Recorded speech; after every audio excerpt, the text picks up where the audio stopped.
Welcome to Sightline, the chair. Sightline the chair is Tomas Mariancik's third iteration of the Sightline formula, a world that changes when you're not looking. The first was an artful, if variable, puzzle experience, reminiscent of AntiChamber or the Stanley Parable, while the second acted as more of a prototype for a longer form game with action elements. The chair is tighter, more focused, perhaps less ambitious, but far more polished for it.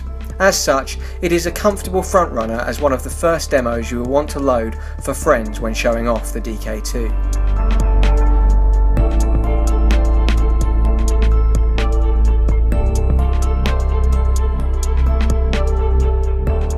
As the name suggests, the chair takes place exclusively in one.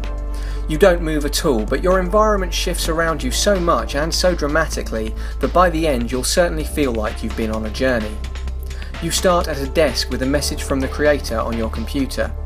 There are certainly shades of the Oculus demo scene here, indeed it holds much the same appeal, and it is a nice narrative effect to open on a setting so familiar. Of course, your attention is quickly drawn to subtle changes. Is that the same plant as before? What about that fruit? Pretty soon you'll turn around to find yourself somewhere else completely. A magical lake, a city, or even to space.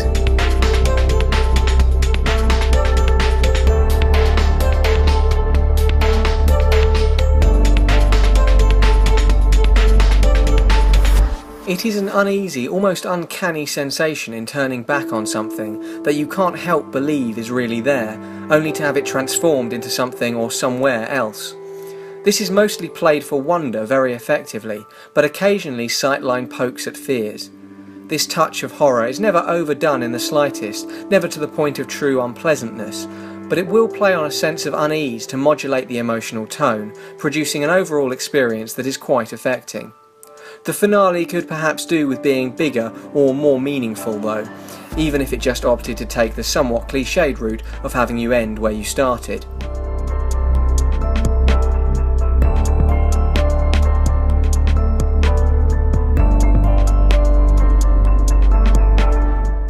In many ways, positional tracking shines in Sightline the chair, but it is also the cause of some strains to the illusion of presence. There are plenty of opportunities to get very close to things and to get up and peer around your surroundings. Unfortunately, as there's no body animation, if you do leave your chair and then look back, you'll experience the strange sensation of having popped out of your own body. This is quite a harsh nitpick though for a game that screams at you to stay seated from the core of its design down to its name.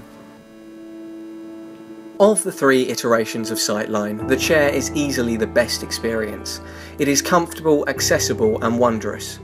Visually it is far superior in every way to either of its predecessors, and its straightforward progression means that anyone you put in front of it will finish it with a smile on their face.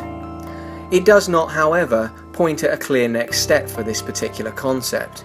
The premise and core interaction is intoxicating, and Mariancik is clearly getting better at deploying it, but can he wrestle the concept into something resembling a full game with a cohesive whole?